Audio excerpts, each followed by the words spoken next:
So it's another question from social media, which I love getting these. Please message me questions that you have because I love answering them. I think they help lots of people too, besides just the people that ask them. We know that turnover is much higher in the first 3 to 6 months for new hires. What are the best approaches to onboarding new team members to get them past that critical 6 month point?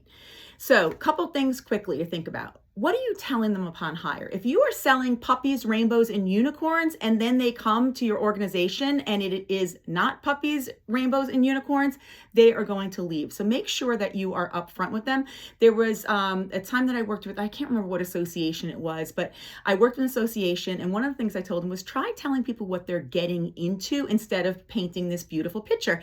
And so a few months later, I went back, and this person who was the department director for dining services said to me, I started telling people when they would interview, I'm trying to build a new team here. You would be a great person to help me build that new team. We're looking for people who are positive and team players and so forth. And as we work through that transition to a more positive team that's going to work together, I would love for you to be part of it. And people were staying because they knew they were getting into and they were going to be part of creating this new culture. So be upfront. Do not paint a picture of what your organization is not. And the other thing I would just suggest is people know what they're getting into. So do they know? So for example, an organization that we work with, the largest in its state actually, they found out that their chefs were leaving within 10 days of hire. That was the highest point that people were leaving. 10 days after they were hired for chefs.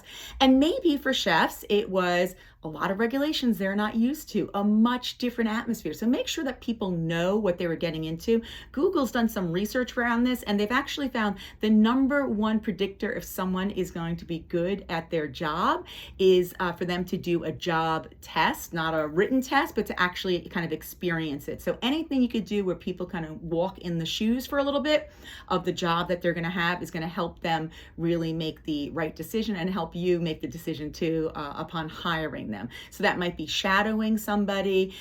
It might be, if you can't do that, it might be telling them as much as you can possible about the job realistically. I hope that helps.